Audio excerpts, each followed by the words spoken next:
Robots Radio presents... In 1985, director John Hughes guaranteed that the world would not forget about a group of misunderstood teenagers. In 2020, we finish off a flight of Irish whiskey. The film is The Breakfast Club. The whiskey is Jameson Caskmates Stout. And we'll review them both.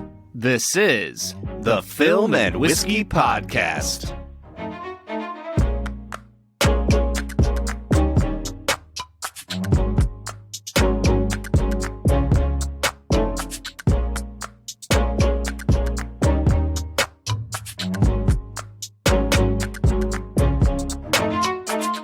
Welcome to the Film and Whiskey Podcast, where each week we review a classic movie and a glass of whiskey. I'm Bob Book. I'm Brad G. And this week we're looking at the 1985 teen classic, The Breakfast Club. Brad, how you doing today, man? I'm doing really well. It's a little early in the morning, but I'm excited to get into this whiskey and see where the day takes us. We are breaking all the rules of society and drinking this whiskey at the crack of dawn. That's right. No better breakfast than Irish whiskey. Yeah, I mean, if this is based on like a breakfast stout, then hey, let's go. This is the breakfast for the Breakfast Club. That's right. Hey, I mean, they're smoking weed, we're drinking whiskey. What could go wrong? It's a party over here at Film and Whiskey today. So, Brad, I'm really curious. This is an incredibly popular movie. I mean, I feel like in some ways, this should almost be required viewing for everybody that's in high school. Like, this was such a big part of my teenage years. It's been such a big part of so many people's teenage years for 35 years now. So I have to ask, but I think I know the answer. Brad, have you ever seen this movie prior to this viewing? I have seen this movie. I saw it when I was in high school. I think we watched it in psychology or something like that. And then I think I've seen it one time since. So this would be my third viewing of the film. Okay, so you have a pretty good base of knowledge for this movie. I think the first time I ever saw this is when it was on one of its endless runs on TV. They used to show it on AMC all the time and then on VH1 all the time. And this is a very R-rated movie, and it got kind of heavily edited down for TV. And, I've only seen the unedited version a few times. And to be honest, I kind of forgot about a lot of the really controversial and cringy stuff that's in it that I think we're going to have to deal with at some point. But Brad, when you watched this movie, have you always seen like the unedited version, or have you been used to the version we've gotten on TV over the years? Well, I'm 95% certain that our teacher would not have shown us the R-rated version in class. Yeah. But the second time through, I watched it on Netflix, which I believe would be the unedited version. Okay. So this movie was written and directed by John Hughes, who has become famous as kind of the filmmaker, the writer, the director who cataloged the life of the American teenager in the 1980s. And I think John Hughes is a really interesting kind of case study in movie history because he's one of the first people that I think really took the American teenager seriously, at least over the course of multiple movies. You had movies like American Graffiti by George Lucas, or coming-of-age movies like The Graduate that dealt with people who were in their late teens, early 20s. But John Hughes really wrote with the voice of the teenager. He wrote comedies, he did Ferris Bueller, he did 16 Candles, Pretty in Pink.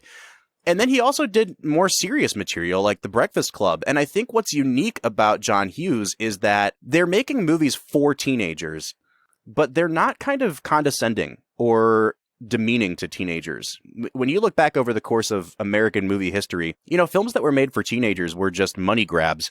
And, you had your like Frankie and Annette movies and these beach party movies. John Hughes really kind of changed the narrative on what a teenager movie can be. And I think we're kind of still seeing the fruit of that today. Yeah, Bob, it's interesting to see how movies have matured over the years. But honestly, I'm actually kind of struggling to think of movies that take teenagers super seriously in the modern era. Can you enlighten me on what some of those films might be? Well, I think that some of them do it better than others, but one that I would point to would be the kind of recent movie, The Perks of Being a Wallflower. I really, really loved that movie. I hope we get to it someday on the podcast because I think that is a movie that's made in the vein of a John Hughes movie. But you also have movies like Miles Teller's movie, The Spectacular Now. And I think even some of these movies that are based off young adult novels like The Fault in Our Stars, they all owe a debt of gratitude towards John Hughes and what he did for kind of legitimizing movies about teenagers. Yeah, I think that what, Hughes's movies really did was they gave teenagers an opportunity to watch a film and say, yeah, that is how I feel about the world. That is the frustrations that I have. With The Breakfast Club specifically, I'm sure that millions of teenagers saw this movie and said to themselves, man, yeah, my parents don't understand me. They come from a different era and they don't really get the pressures that I have in school and with friends and in my life. And so when you watch these Hughes films, I think that they shine, they're at their best when they are delving into what's going on in the lives of a teenager. Absolutely. And I think that's a really good way to put it, Brad, because there are some really, really high peaks in this movie. And when Hughes is taking the characters seriously and when he's writing in the voice of these teenagers, you're right. He really is kind of putting into words things that, even me as a teenager, that I don't think I could articulate or that I could voice about my frustrations. And then I see it in The Breakfast Club and I'm like, yes, that's exactly how I feel. But then there's other points, even in this movie, and I hope you kind of feel the same way, where I think Hughes just kind of goes for like the silly punchline or like the lowest common denominator. And it seems like this movie in particular, even more than like a Ferris Bueller, it goes from like comedy to weird sort of like music video style editing to really serious drama. And there's kind of no rhyme or reason to a lot of it. And so I'm really kind of struggling with watching this movie now as an adult, Brad, because I don't know if it holds up as well as I expected it to hold up. Well, I think that I had the same thoughts as I was watching, The Breakfast Club. And I think I've realized that Hughes is trying to capture the silliness of what it is to be a teenager, that they're still just kids, that they still just like to have fun and jump around and scream so that glass shatters. And so there's parts of it that make sense. The parts of them running around the hallways, I think it goes on way too long. But it does kind of have that feeling of teenage mischief of like these kids are silly and they do silly things. But I think Hughes goes way too far with it at times. And I think it takes away from the deeper, more serious moments of the movie when you have things like Emilio Estevez screaming so loud that the glass shatters in the door. Certain things just don't really make sense. Well, maybe we should hit pause right now, Brad, and kind of go back to what we call our favorite segment on the show. And this segment is called Brad Explains. In a lot of instances, this is Brad's first time viewing the movie that we're talking about. But I'm actually really excited to hear this week's because, Brad, you've seen this movie enough that I think you can give a really, really great explanation. Can you break down, with spoilers, the plot of the movie The Breakfast Club?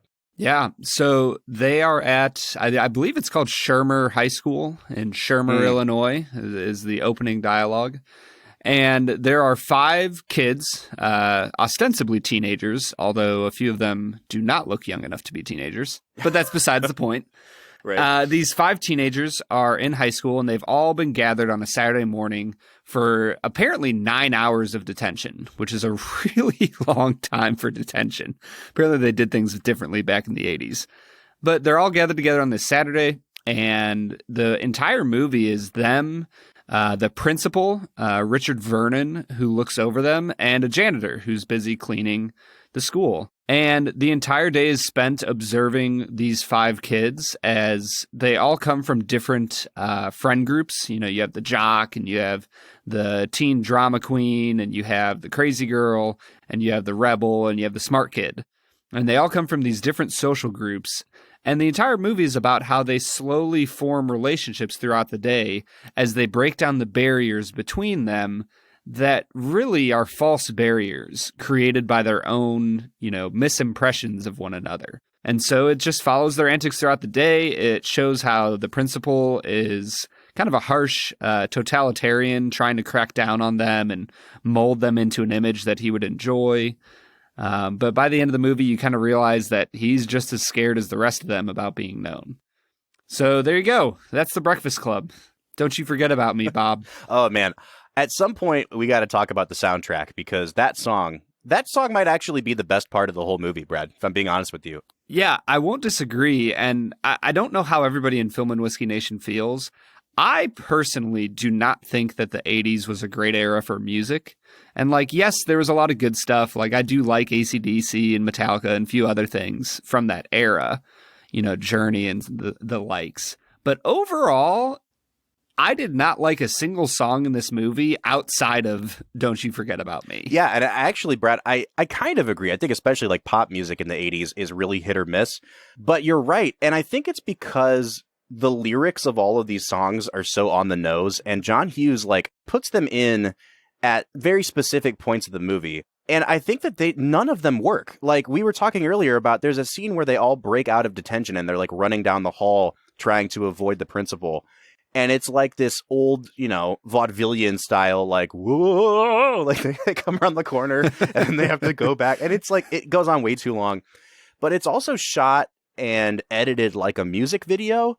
And it seems like something they would use for like a promo for the movie. And moments like that, and then moments like that weird extended dance sequence after they all get high, where they're like, they've apparently all learned how to do synchronized dances with each other. It's like, it completely takes me out of the world that the movie is trying to build. And I think part of it is just the filmmaking, and part of it is these really, really not great songs that they're using as well. Yeah, and I think that honestly, every time I see this movie, I think to myself, man, I'll bet you that this movie was really great in 1985. Because I think about the 80s and I think about the rise of MTV and music videos and what was going on in that era. And I'm sure that for somebody who was 13, 14 to 19, 20, those teenage years that saw this film in 1985, I am sure that they resonated deeply with this movie. However, it just doesn't resonate as much for me, somebody who's born in 1990, and as a modern viewer, I look back, I don't think that a lot of parts of this movie have aged very well. Yeah, and I think we're definitely going to get into some of that. I don't know if I necessarily agree with some of what you say, Brad. Like, I think that the parts of the movie that were bad filmmaking were probably still bad filmmaking in 1985. I do think that there's definitely something that comes with an age gap, though, because like when I was a teenager, I think I was willing to forgive some of the sillier or more badly made parts of the movie because of that one really great 20-minute sequence where they all get real with each other. And I think as an adult, I'm looking more at the movie as a whole, and like I can't forgive everything to the extent that I did before. You know what I mean? Oh, for sure. So maybe this is a good time for us, before we get into talking about the problematic elements, the things that haven't held up well, let's talk about these 5 main characters. And I guess you could even say 6 or 7 if you include the principal and the janitor. But I specifically want to zero in on our 5 protagonists here. And let's talk about the performances of these young actors. Yeah, Bob, I mean, I think we could start right off the top with Judd Nelson. If there could be a main character in this movie, I feel like John Bender might be it. So I'm kind of curious, how did you feel about his performance in this film? It's really funny because Bender has become such an iconic kind of character in cinema.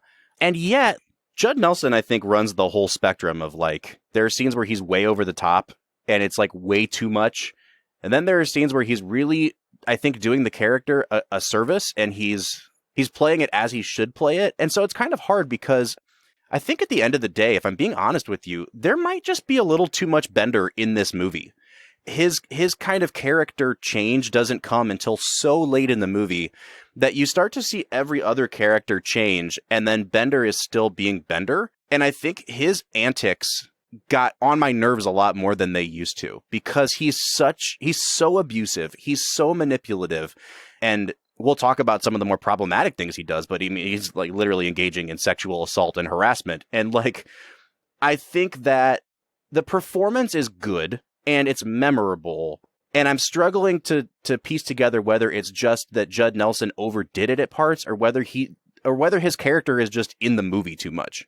Yeah, I'm kind of in the same spot, Bob. I feel like he overacts almost every scene that he's in. He's just really chewing up scenery and pushing through these lines with almost like a smarminess that obviously needed to be there, but man, it just gets old really fast. And I think for him, he kind of represents one of the reasons that I get tired of the 80s film standby of like sticking it to the man and, we're just going to be rebels. And I just really struggle with those characters because after a while, they just wear thin. There's not much authenticity to them. It just feels like they keep rebelling and rebelling and rebelling, but there's not much substance behind who they really are. And that's a struggle for me. Now, Bender's not always like that. You get the stories of how, his dad is abusive and emotionally and physically abusive, and you start to learn that there's more to him. But like you said, Bob, I don't know if he actually changes very much in the movie as much as he just tries to force everyone else to become more like him. Yeah, and I think that Bender works best when John Hughes is using him to kind of play other characters off each other. Like, I'm thinking specifically of the one scene where he's interrogating, like, everybody else about what kind of clubs they're in, and Claire's talking about how he needs to be in some clubs, and he points out that Brian is in the physics club. I'm in the physics club, too. Excuse me a sec. What are you babbling about? Well, what I'd said was I'm in the math club, the Latin club, and the physics club. Physics club.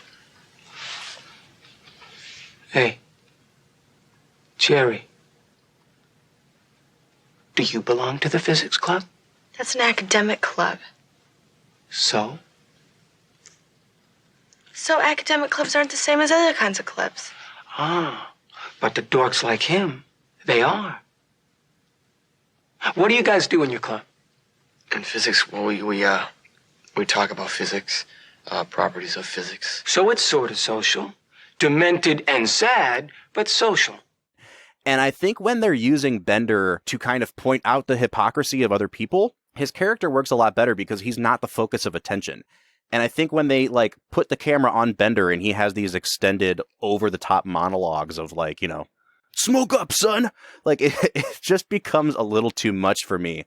And I think we could have used more of Bender interacting with other people than just Bender going on these Shakespearean monologues.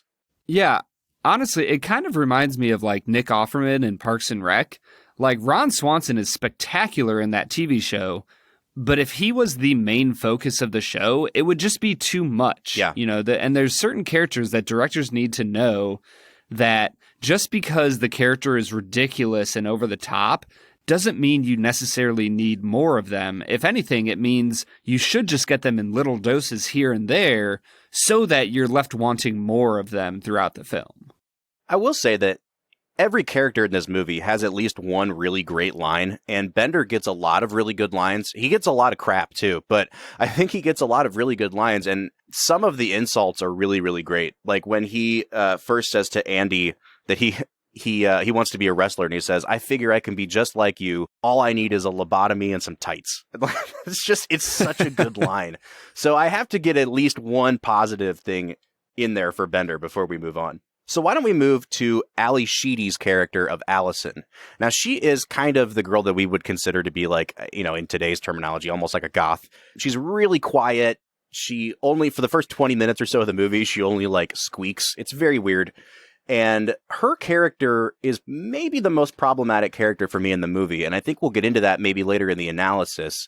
But she's not given a lot to do in the movie. But I was really impressed with the way that she made her presence known. When she got a line, she did a really great job with it, I thought. What did you think of her performance? Well, I was watching the movie and I was like, man, I know I've seen her somewhere else. And I realized that if you've watched the TV show Psych, she plays a terrifying, mentally insane character in that show that has some of the best episodes of television I've ever seen.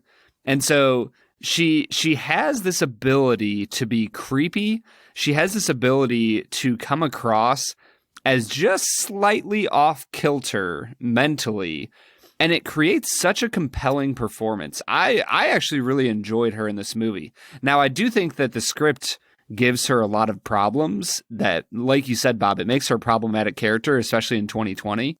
But overall, if you just look at her performance, I think she is one of the most captivating performers on the screen. Oh, for sure. And I actually think that, in my notes, I wrote this down. I think that she makes that character work in spite of the script and not because of it. John Hughes does everything he can to make this almost like a caricature.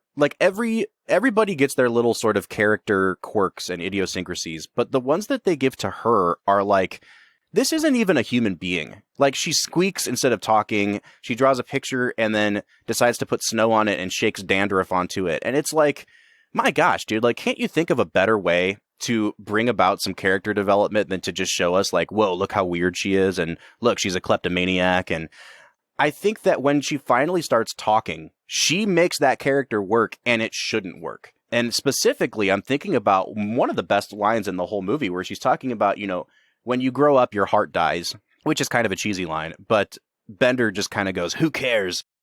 My God, are we going to be like our parents? Not me. Ever.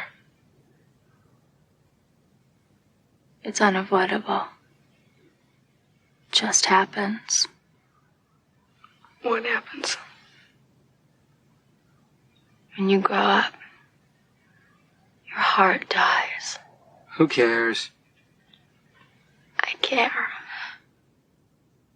And they cut back to her, and she's like choking back tears, and she's like, I care. Mm-hmm. And she made that line delivery work, and that shouldn't work. She's so good in this movie, and I feel like she's kind of underappreciated because she's not used very much, but she's knocking it out of the park, I think, in every moment that she's on screen. Yeah, and another character that we get to spend the entire day with is Andy, the wrestler, played by Emilio Estevez.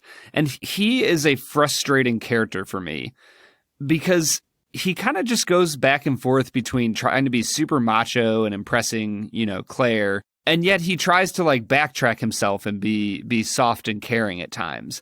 And I kind of struggle with him as a character on the whole. You know what? I haven't actually given a lot of thought to his character until now because you're right. Like, he doesn't really change all that much. I think some of his underlying insecurities and his anger at having to put on this macho facade, that really comes out. And I think his character really thrives on being able to show his vulnerability. But in terms of people who have like a really profound paradigm shift, I don't think his character really does. And yet, I do think that Emilio Estevez does a really good job in this role. When I went into watching the movie, I was thinking, like, wasn't he way too old to be playing a high schooler? But he was only like 22 or 23, and I was kind of shocked to see him look that young. But I thought that he really convincingly kind of towed that line between, I'm a muscle-bound man, but I'm also still a kid, and I still have these feelings of, like, pressure from my dad. And I actually really, really enjoyed him in this film. See, I guess my struggle is when I think about Emilio Estevez in this movie, all I can think about is him running in a circle on the second level of the library, jumping over things and doing somersaults. And it's one of the worst pieces of filmmaking I think I've ever seen. I don't understand why he's doing it. And this might sound bad, but that one scene really ruined a lot of his performance for me. Well, so first of all, I think you can put the blame for that on John Hughes. Like, I just don't think any of that scene is necessary. And to be honest with you, like, the whole weed smoking element of the movie, I think, is really weird because they're in, like, an unventilated room. It should be very clear to everyone that walks into that room that they've all been smoking weed.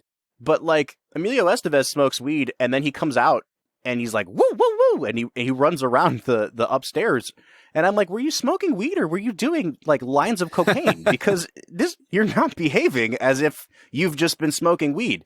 So like, I totally understand, but I don't think that scene takes away from Estevez's performance. I think it's just a scene that should have been cut from the movie. And I think that's more on Hughes than it is on the actor. Yeah, I would agree with you, Bob. It's just sad that scene got included because it does shade my view of his performance. And the thing is, his performance was great when he wasn't being ridiculous. I think he was a really interesting character.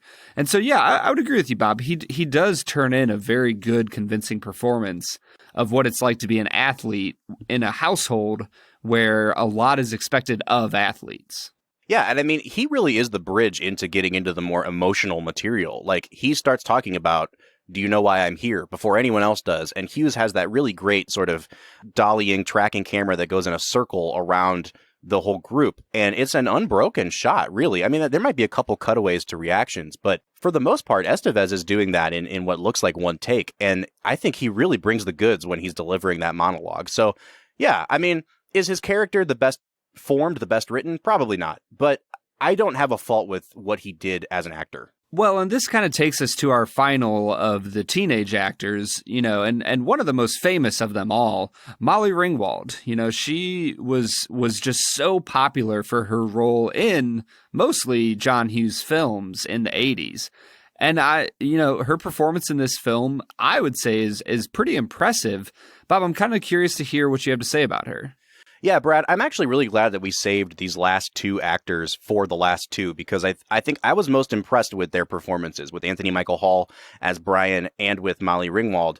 I think Molly Ringwald doesn't get a lot of credit as an actress as the years go on. I think she's kind of seen as someone who defined a moment in movie history. Like, she was the girl next door. She was the John Hughes sort of muse. She was in 3 movies that he made. But in this movie in particular, I was blown away by some of her acting ability. Like, when Bender is really lighting into her, when they're all sitting up in that circle and he's going in on, like, where'd you get those earrings, Claire? I bet you didn't have to work for those. I bet Daddy bought them for you. And he starts talking about your drunk mom in the Caribbean. I have just as many feelings as you do, and it hurts just as much when somebody steps all over them. God, you're so pathetic. Don't you ever compare yourself to me, okay? You got everything, and I got shit. Fucking Rapunzel, right? School would probably fucking shut down if you didn't show up. Queenie isn't here. I like those earrings, Claire. Shut up. Are those real diamonds, Claire? Shut up. I bet they are. Did you work for the money? Shut for those earrings? your mouth. Or did your daddy buy those for you? Shut up! I bet he bought those for you. I bet those were a Christmas gift, right? You know what I got for Christmas this year? It was a banner fucking year at the old Bender family. I got a carton of cigarettes. The old man grabbed me and said, "Hey, smoke up, Johnny." Okay, so go home and cry to your daddy. Don't cry here, okay? Watching her internalize and kind of like retreat back into herself, watching the tears well up in her eyes, her ability to play emotion, I really loved what she did with the character of Claire, because aside from Bender, Claire is probably the least sympathetic character in terms of like who she is. She's a spoiled brat, and she knows that she's popular. When she's smoking weed, the first thing she says is like, "Do you guys know how popular I am at this school?" And yet she takes a character that I don't sympathize with at all, and I think she really gives it some emotional weight. When she's going on her long monologue about, "I hate having to go along with everything my friends say." It's like, it's not something that I really related to, but even then she gives the sort of popular girl a backstory and, some challenges and some weight that I think it's hard to pull off as an actress, and she does it really well. Yeah, and I think that actually, for me, is one of the key elements of this movie, because right after she kind of delivers that speech, Brian, played by Anthony Michael Hall, he basically is like, those are your problems, those are the things you struggle with. And I think that the message of this movie isn't that certain people have it worse off than others. It's that each of us have problems that are our own. One of the popular things that you've heard said, I guarantee you all of us have heard said, is like, "Oh yeah, first world problems." And so when I think about that message in this movie, like, sure, these kids might be experiencing a lot of first world problems, even Bender, who seems to have it the worst off of the 5.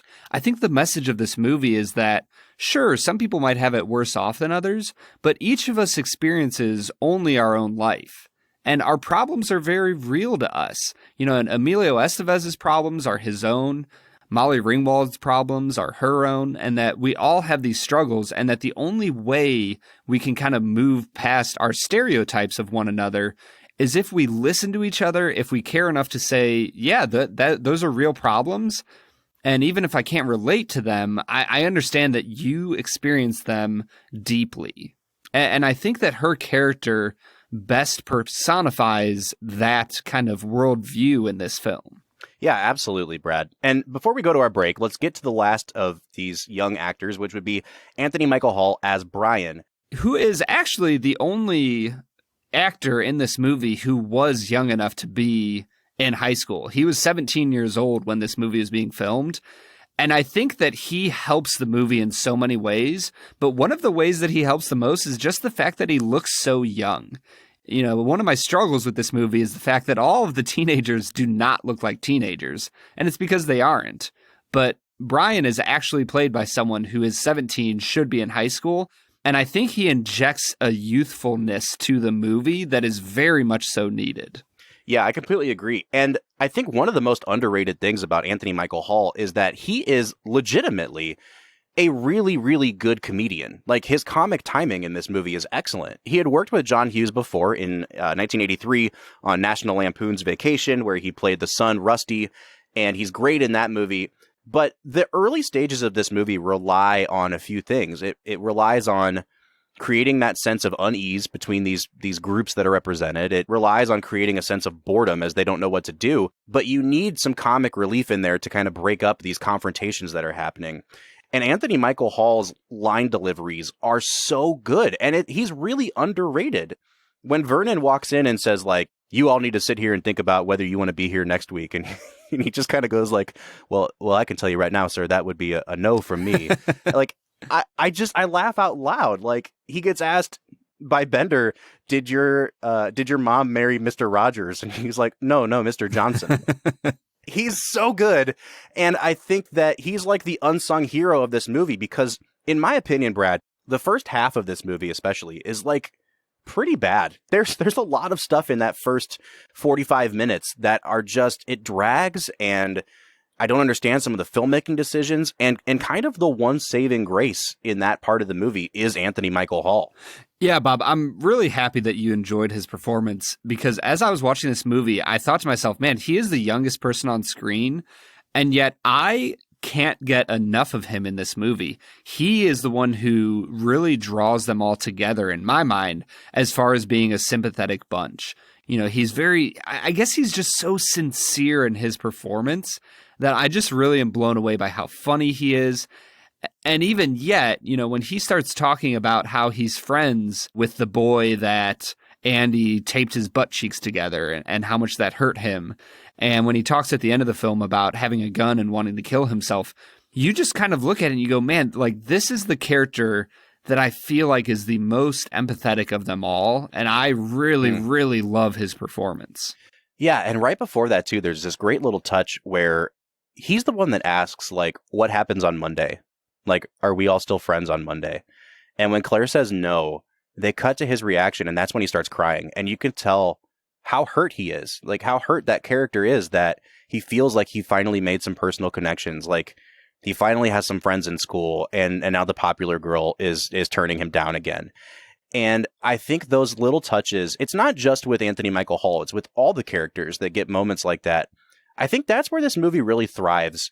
And so, Brad, I'm excited to get into drinking our whiskey today. But when we come back from the break, I want to talk about what really works in this movie and what really doesn't work in this movie. We've gone through the acting performances, but I think it's time for us to really kind of dissect where we have problems with the film, because I think a lot of it works and then some of it doesn't hold up.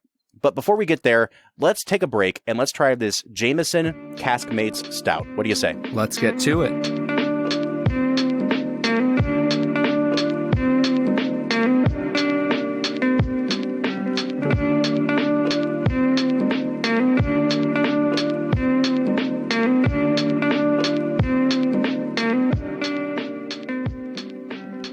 All right, so today we are checking out Jameson Caskmates Stout. Now, if you've been listening to the podcast, you know that we have gone through this sampler of Jameson products, which included the regular standard Jameson, and then it included these two other expressions that they call Caskmates, which are finished in beer barrels.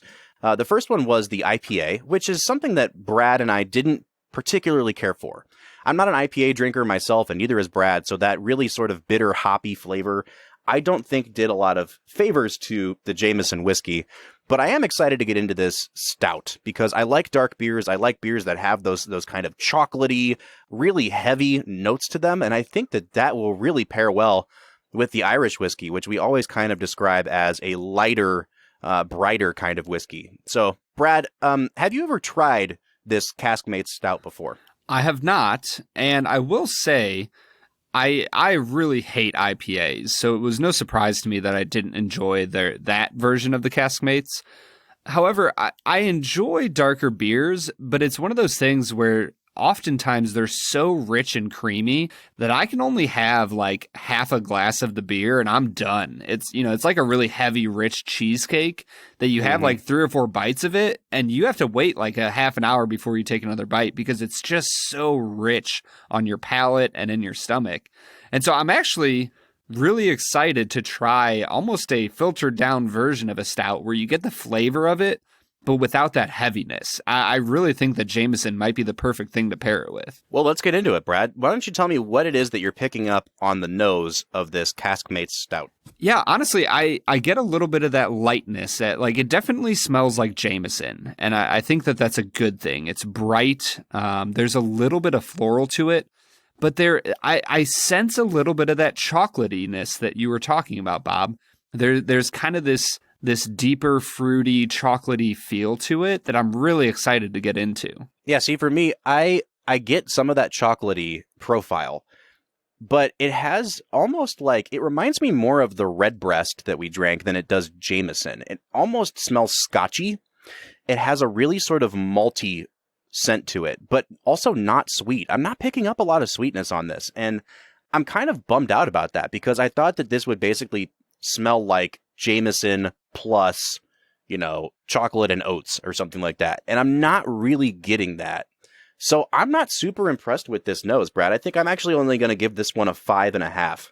Ooh, man. Yeah, I'm going to give this an 8 on the nose. I really enjoy this nose a lot, and I'm excited to get into the taste. Well, let's give it a sip, Brad.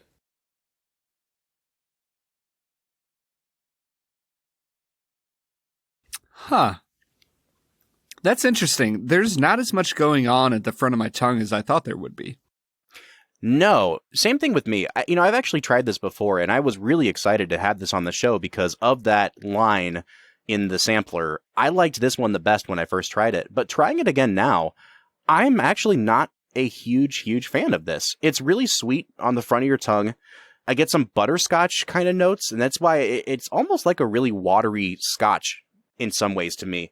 And then on the back end, you get the stout flavor. You get really dark chocolate notes, maybe some dried fruit, maybe some I don't know what it would be, like craisins, like cranberry, but it's not really complex. And it seems like it's kind of evenly divided between on the front of my tongue, it's sweet Irish whiskey. On the back of my tongue, it's like stout and dark chocolate.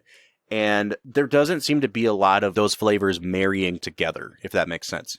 Yeah, I think I would agree with your analysis, Bob, but I'm actually enjoying both elements a little more than it sounds like you are. I think I'm going to give it a 6.5 on the taste. It is sweet up front, but there's not enough complexity. It's not as forward in its complexity as I hoped it would be.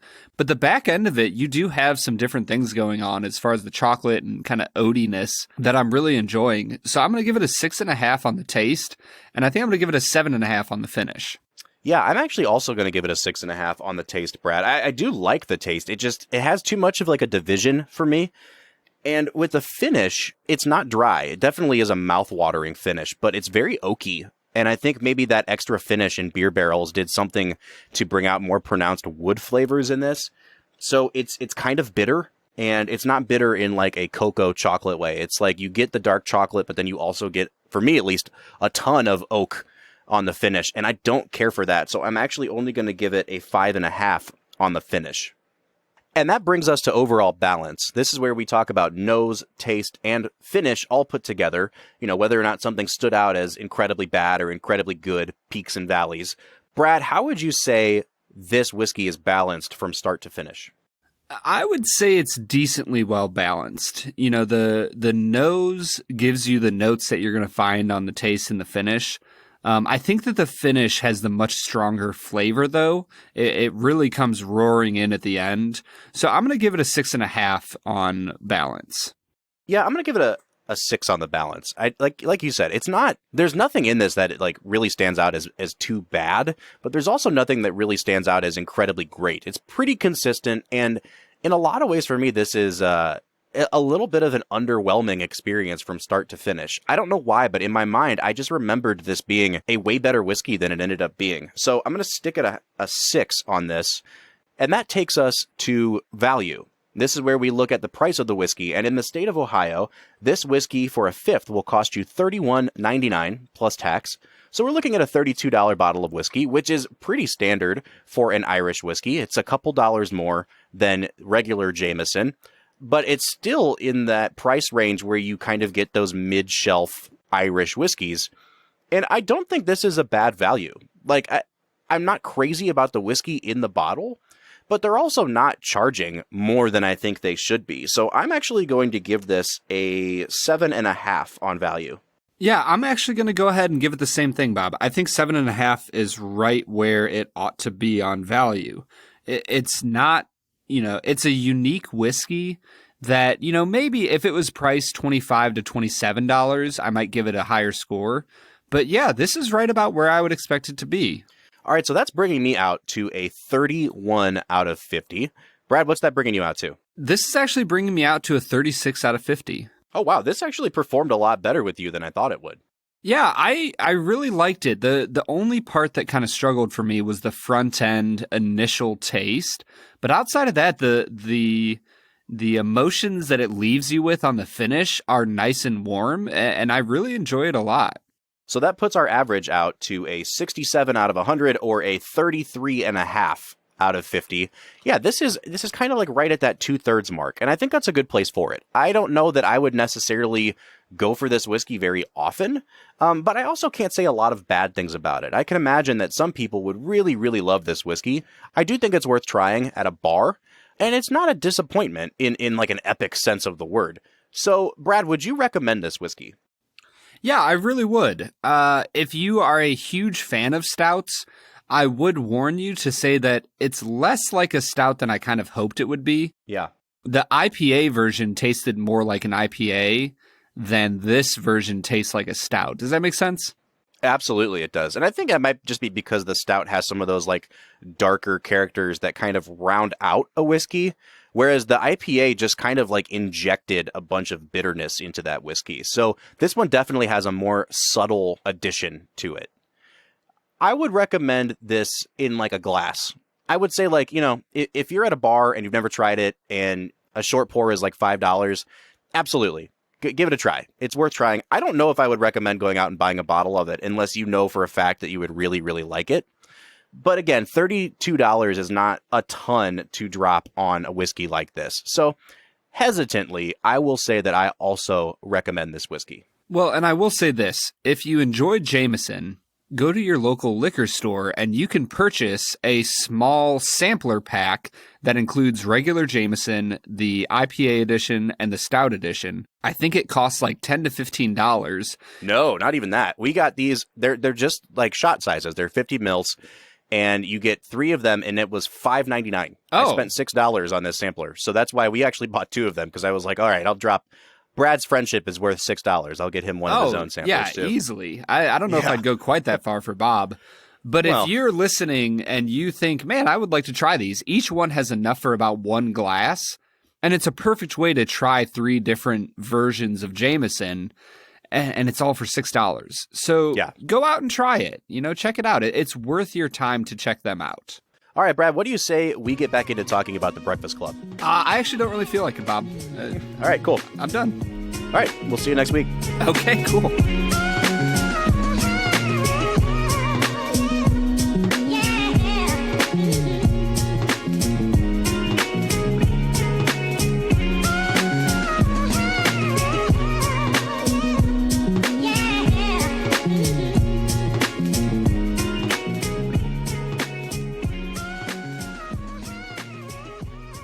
All right, so that was Jameson Caskmates Stout Edition, a whiskey that we both kind of liked.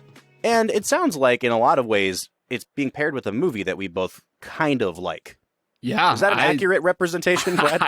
I think that's a perfect representation. I kind of like this movie. Like, there's certain parts of it that are, he knocked the ball out of the park.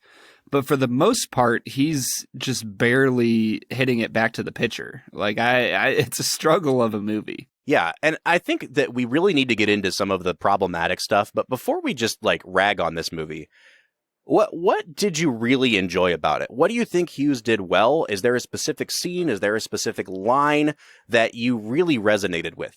Well, I kind of already, hinted at this earlier, but I think that Hughes is at his finest in this movie when he sits down with the characters, he puts the camera in their face, and he allows them to express, why they are the way that they are.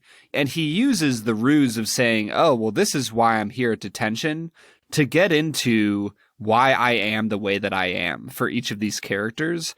And when he is delving into who they are as teenagers, as children, I think that's where the movie really shines, because you form these personal connections with characters. And I honestly think that one of the reasons this movie has such enduring popularity is because of that 15 to 20 minute scene near the end where you get to know these characters. And I feel like people formed such deep emotional attachments with them based on those 20 minutes of self-revelation that you see these characters in a new light. And you really forgive a lot of the sins of the rest of the movie. Yeah, honestly, like when you look back on this movie, if you haven't watched it in a couple years, I can almost guarantee that the things that you're thinking about are either those kind of like music video elements that Brad and I were talking about, the dance sequence, the hallway sequence, or that really great 20-minute stretch where they're all sitting around talking about why they got in detention and what's going on in their home lives.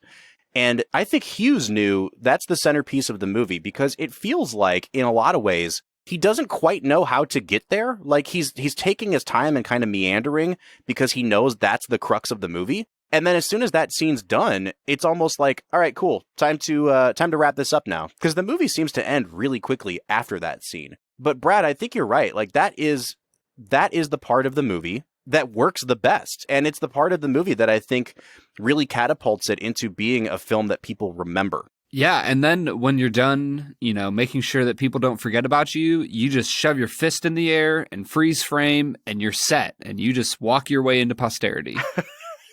Absolutely. Before we get into our nitpicks and our critiques of the movie, I do want to say, like, I love when Hughes is using the characters to play off of each other. He's kind of like pairing them up into dyads or triads, where you see like three people ganging up on one person. Or like when they first walk into detention and they all sit down, Claire and Andy sit next to each other because they know each other, because they're both popular kids. And when they first look back at Ali Sheedy, when she comes in and sits down and like, with a huff, they look at each other and they're like stifling laughter. And it's really interesting to watch how different characters will pair up with other characters to point out the things they see as hypocritical in a third character. And when Hughes is doing stuff like that, I think it's really masterful writing.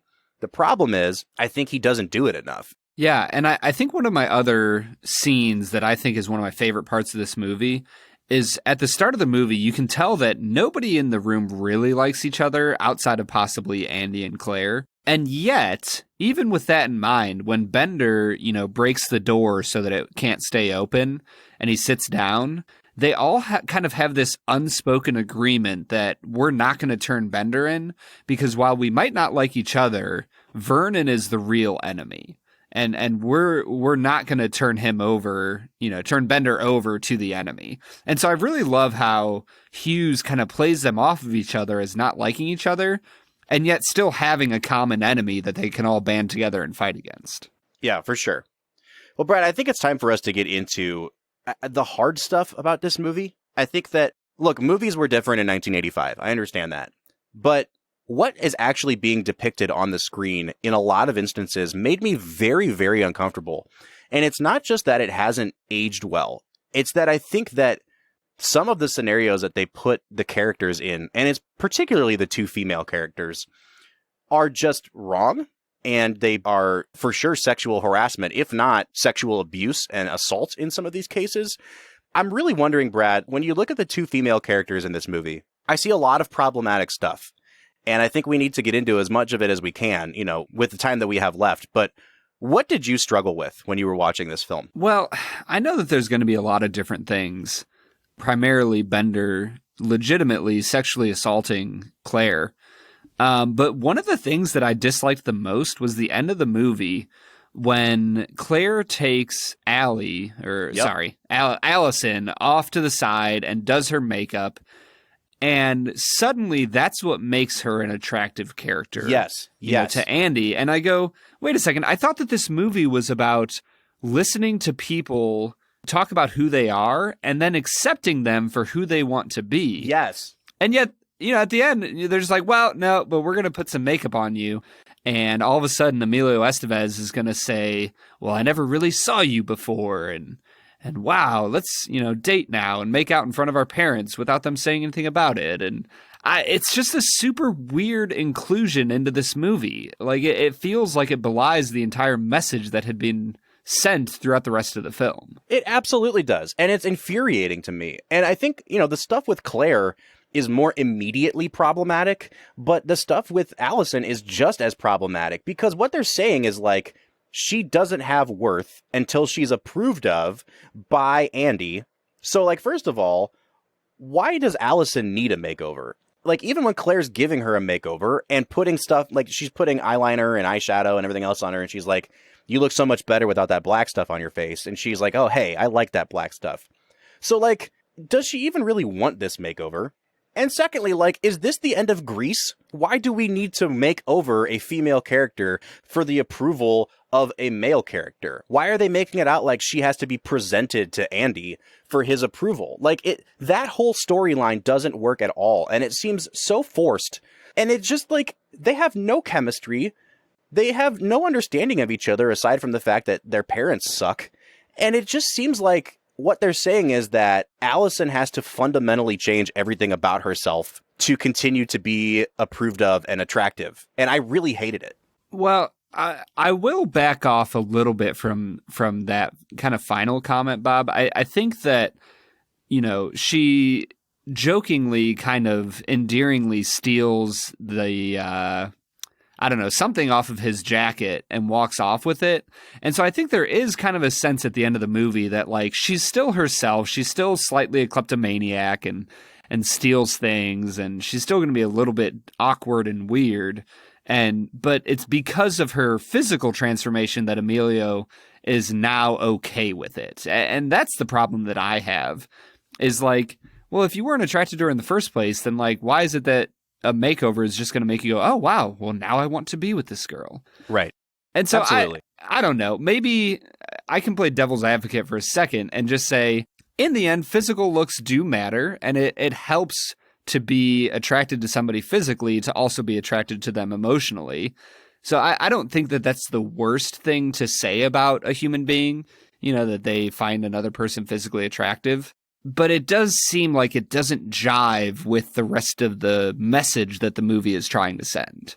And I think that's a really great segue into talking about Claire, because what they do to Claire is, like, deeply disturbing to me, if I'm being honest with you. Her character comes into the room, and does she deserve to have some of her pretentiousness and her arrogance torn down? Absolutely.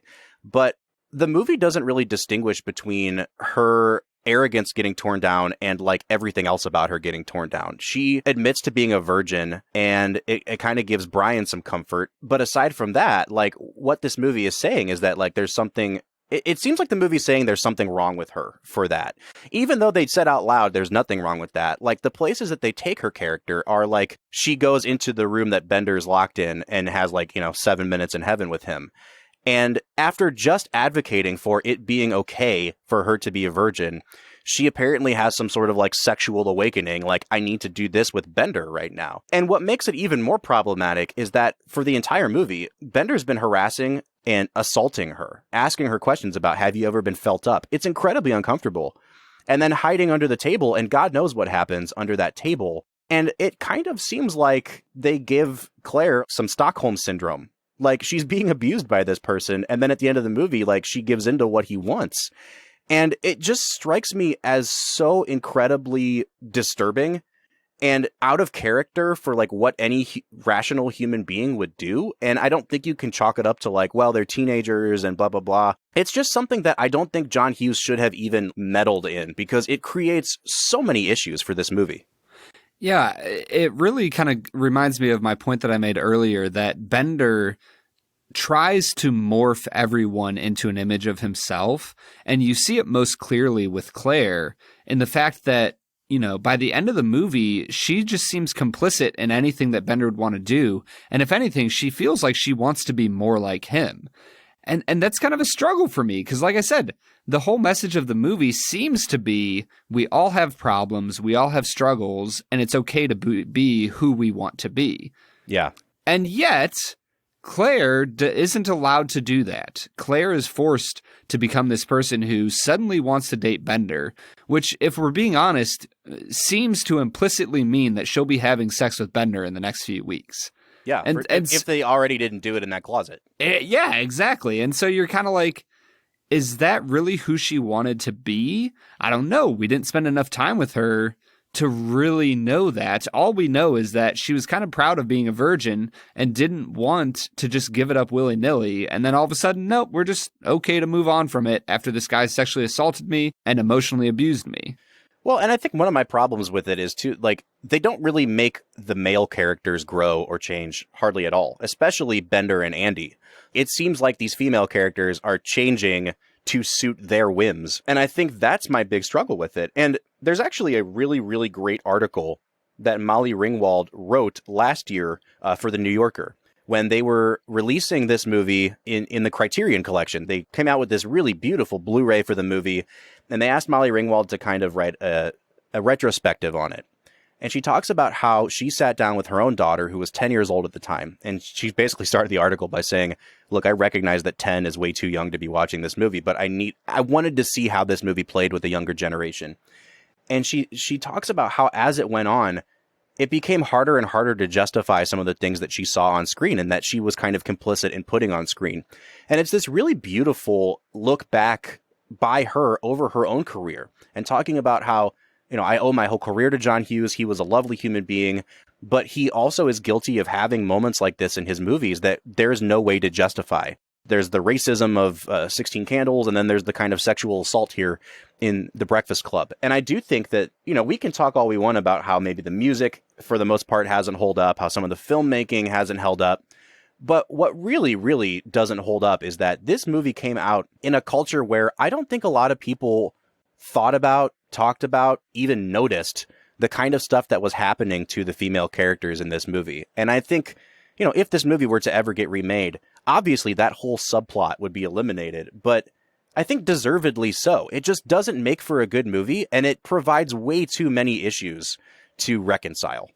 Yeah, it just leaves a really sour taste in your mouth when you're done watching the movie. You know, Bender walks off screen, and, well, he freeze frames at the end of the movie on screen, and you leave and you're kind of like, he has this triumphant pose and you feel like you accomplished something.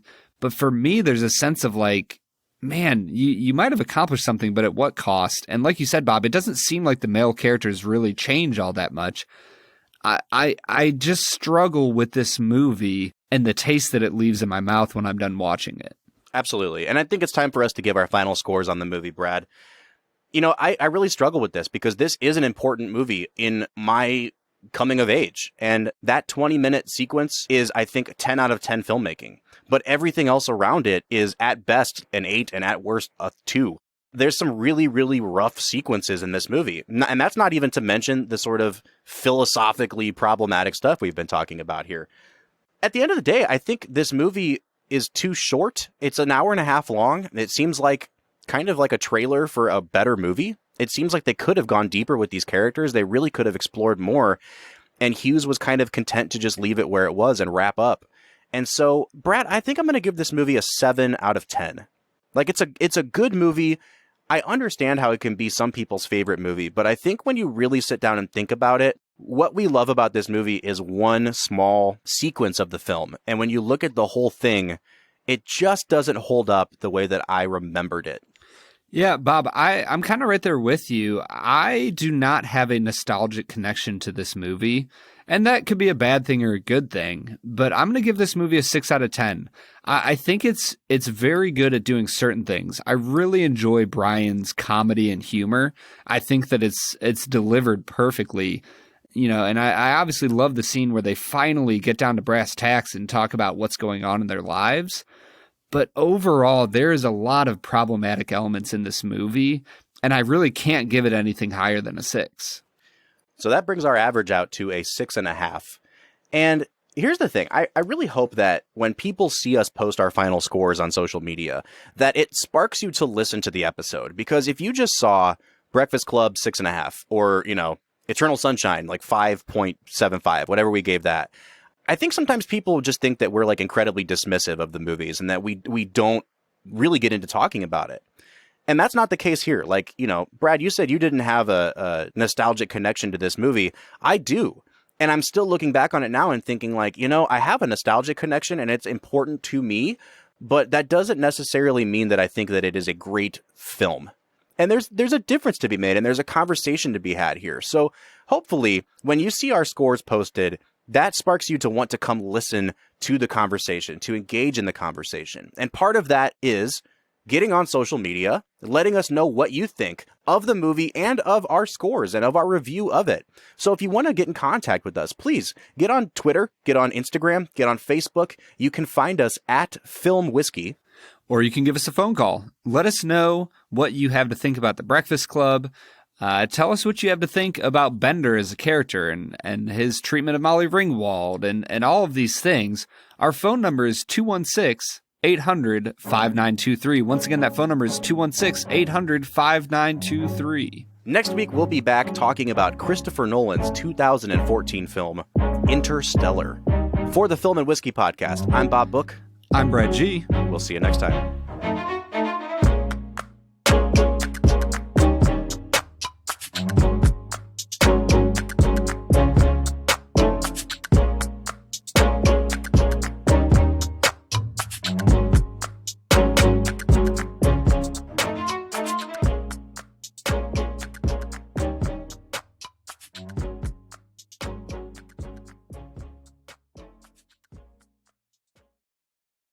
I have a question for you. I have an answer for you. Is the moral of this whole movie that weed brings us together? It might be. I mean, because honestly, like they smoke weed and then they immediately are like, "Hey, listen, like let's get down to brass tacks here." Yeah. Let me tell you why. Like they have no bonding whatsoever, and then they all smoke weed and they're like, "Hey, you're okay, man." Yeah. So is it the weed or is it the fact that they did something illegal together? I don't know. They did a lot of illegal stuff. They broke windows, defaced statues. Like, yeah, I have a feeling they're all going to be in detention again next week. Well, excuse me. Ooh, it kind of tastes nice on the burp back. I mean, that's like an important part. We should probably add that. That should be another category. Yeah. Yeah, that should be one of our categories. How does it taste when you burp it back up 20 minutes later?